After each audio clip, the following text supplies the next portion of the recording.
Как звали самого знаменитого корабельного плотника? Те, кто подумал о Петре Первом, ошибаются. Это Ной, конечно, только ныне многие ли о нем помнят? В Писании же сказано: «И сказал Господь Бог Ною: сделай себе ковчег из дерева гофер, отделение сделай в ковчеге, и осмоли его смолою внутри и снаружи. И сделай его так: длина ковчега 300 локтей, ширина его 50 локтей, а высота его 30 локтей». Мера длины локоть имела очень много значений, от 45 до 53 сантиметров у разных народов и в разное время. Но по-любому выходит, что ковчег был побольше судов река-море, на которых я избороздил море от Поти до Барселоны. Впрочем, Колумб вообще на скорлупках океан пересекал. Оставим в стороне вопрос, где Ной взял денежки на его постройку. Упомянутая копия обошлась в 100 миллионов евро. Однако есть свидетельства и помимо Библии, что суда подобных размеров строились и спускались таки на воду. Правда, для этого понадобился талант Архимеда и царские финансовые возможности. Как всем известно, Архимед смог установить, из чистого ли золота изготовлена корона сиракузского царя, его еще называют тираном, Гиерона II, всего лишь погрузив ее в сосуд с водой и произведя несложные подсчеты. Но значительно менее известно его участие в строительстве и спуске на воду корабля под названием «Сиракузия», упомянутым Афинеем из Навкратиса со слов Мосхиона. Уже тогда было принято давать пруфы. Главным строителем был Архий из Кориандры. Корабль строился год. Когда пришла пора спускать его на воду, стало понятно, что сделать это никому не под силу. Вот тут и понадобился технический талант Архимеда и его умение создавать системы блоков. Я не буду описывать чудес на этом судне, вроде сада, орошаемого специальным водопроводом, конюшни для лошадей, мозаик на полах в помещениях и прочей роскоши. Красиво жить не запретишь. Нас интересуют размеры. Плутарх писал, что водоизмещение в современных мерах составляло 4200 тонн, длина 150 метров. Верите ли? Известно, что судно совершило единственный рейс в египетскую Александрию со следующим грузом. Зерна грузили на корабль 60 тысяч талантов, сицилийской соленой рыбы 10 тысяч бочек, шерсти 20 тысяч талантов и 20 тысяч талантов других товаров. Кроме этого, продовольствие для плывущих на корабле. Талант соответствовал современным 26 килограммам. Подсчитал, получилось, что кроме рыбы вес груза составил 3000 тонн. Ну пусть бочка весила 50 килограмм, это еще плюс 500 тонн, так что Плутарху вполне можно верить. Но есть свидетельства и о других больших кораблях античности. Например, Калликсен писал о царе Птолемее Филопаторе следующее.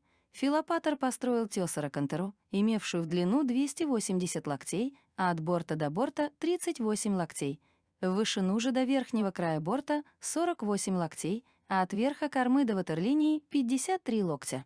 Размеры вполне соотносимые с размерами Ноева ковчега.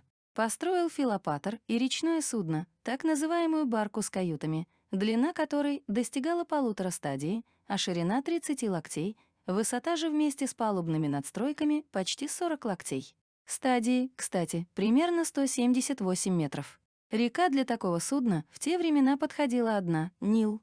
А Птолемей Филопатор тогда и был царем Египта. Корабли римлян были поскромнее. Имеются свидетельства об одном из самых крупных, ходившем между Италией и Египтом, длина которого составляла 55 метров, ширина 15 метров, а высота от киля до верхней палубы 13 метров. Это судно перевезло обелиск весом в 500 тонн от Гелиополиса до Рима. Водоизмещение составляло около 1300 тонн, потому что помимо обелиска оно было загружено еще и 800 тоннами чечевицы. Пара более крупных была обнаружена на дне озера Неми. Длина их составляла 73 и 70 метров, ширина около 20 метров. Чтобы добраться до них, Муссолини приказал спустить часть воды из озера. Но это были скорее не корабли, а плавучие дворцы, принадлежавшие императору Калигуле, поэтому осадка была небольшой, соответственно и водоизмещение. Зато на них были все достижения того времени в области комфорта, подогреваемые полы, водопровод, бассейны и все тому подобное. А что там у китайцев?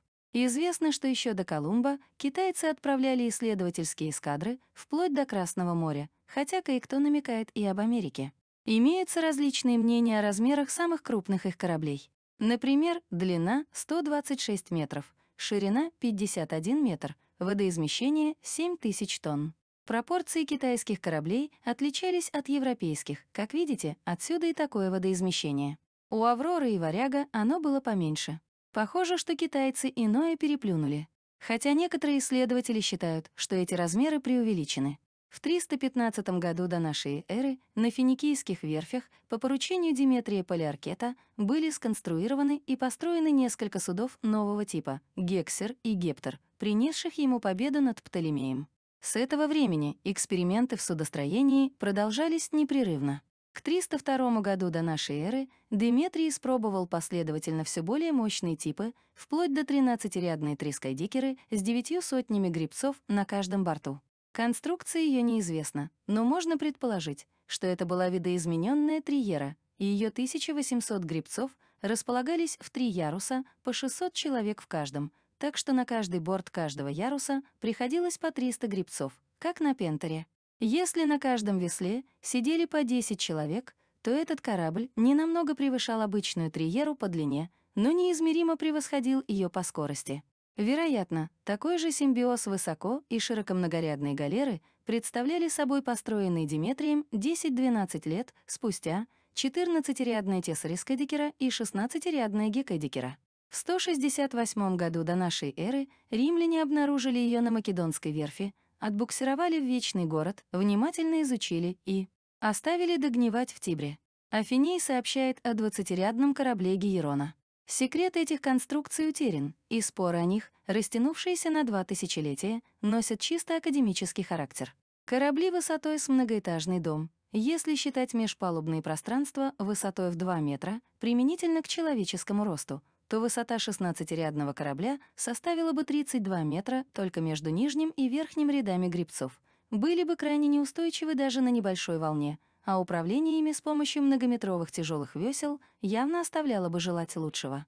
Однако греческий историк Мемнон из Гераклеи Понтийской, живший в III веке до нашей эры, упоминает в своем сочинении восьмирядную актеру, приводившую в изумление величиной и красотой.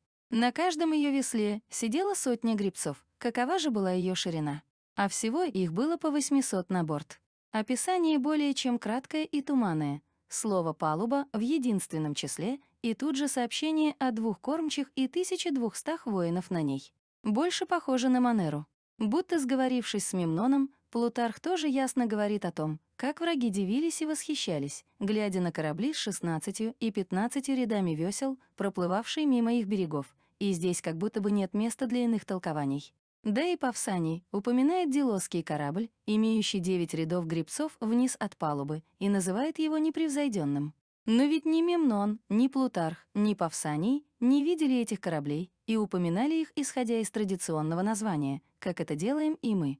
Многие склонны считать, что их устройство такое же, как у кораблей меньших типов — Теотрер и Пентер, то есть Геккайдекера, например, это корабль, где одним веслом ворочали 8 человек, и что по этому принципу строились и все остальные широкомногорядные корабли.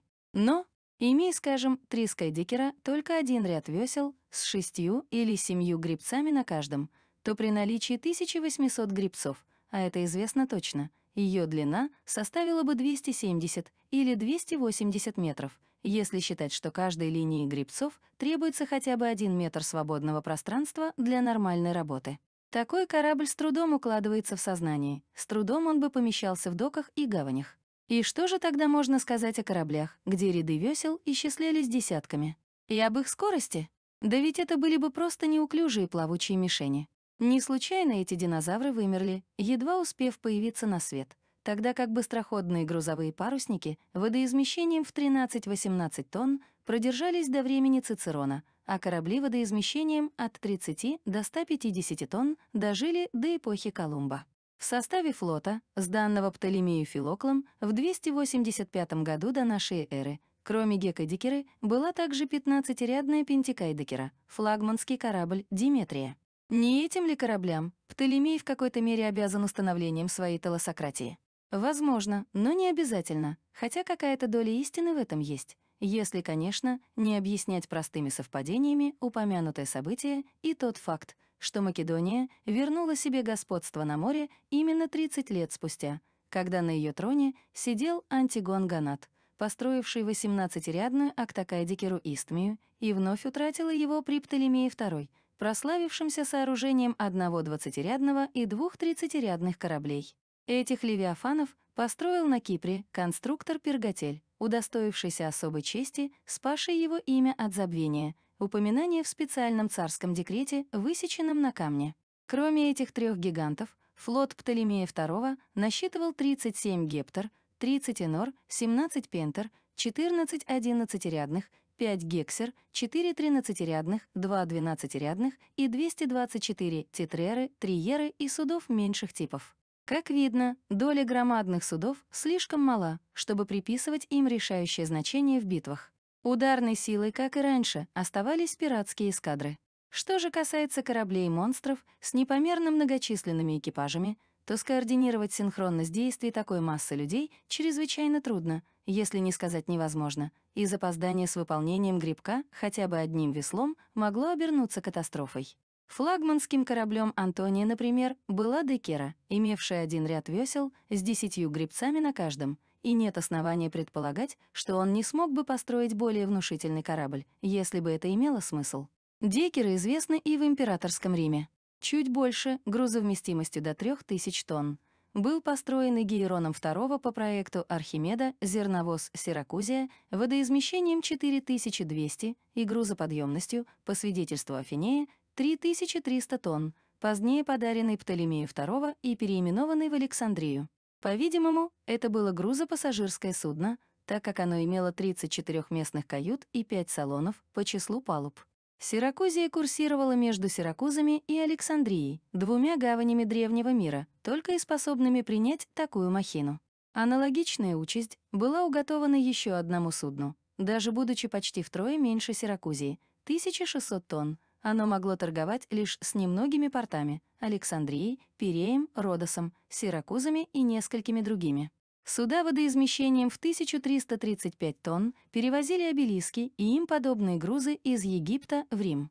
Своей вершины монстростроение достигло при Птолемее И.В. 221-204 годы до нашей эры. Его прогулочная сорокорядная тессаракантора с двойным носом и кормой, сооруженная по проекту Каликсена, была более 123 метров длиной и около 20 шириной при высоте до верха носовой надстройки 21 метр. Ее 20-метровые весла ворочали 4000 рабов. Здесь все нелепо, если выражение «сорокорядное» понимать применительно к высокомногорядному кораблю. 20-метровые весла при указанной высоте борта вряд ли доставали бы до воды, а в междупалубных пространствах высотой 52 сантиметра невозможно даже сидеть. Но двойные нос и корма едва ли в этом случае означают, что это был корабль Бипрора, а скорее указывают на то, что речь идет о первом в мире катамаране, симбиозе двух судов. А если это так, то мы вправе допустить, что и цифры приводятся сдвоенные. И тогда чудо развеивается. Каждое судно вполне могло иметь длину 61,6 метра, а при такой длине по полусотни весел на борт. Если каждым веслом управляли 20 человек, то всего их на палубе было 2000. Тоже на втором судне. На общей палубе, над гребцами, фараон мог устраивать приемы. На ней разместилось бы и немалое количество воинов. Неясен лишь вопрос с высотой. Даже если это издвоенная цифра, она велика для однопалубного судна. Но она была бы реальной, если носовая надстройка была чем-нибудь вроде колесной осадной башни. Их устанавливали как раз на носу, а Плутарх употребляет слово «палуба» в единственном числе. Не совсем понятное назначение этой черепахи. Прогулочной тесаракантору называют лишь предположительно, хотя Плутарх и сообщает, что на ней можно было разместить 3000 воинов. Он тут же добавляет, что это судно годилось лишь для показа, а не для дела, и почти ничем не отличалось от неподвижных сооружений, ибо стронуть его с места было и небезопасно, и чрезвычайно трудно, тогда как у судов Деметрия красота не отнимала мощи. Устройство их не было настолько громоздким и сложным, чтобы нанести ущерб делу, напротив, их скорость и боевые качества заслуживали еще большего изумления, чем громадные размеры.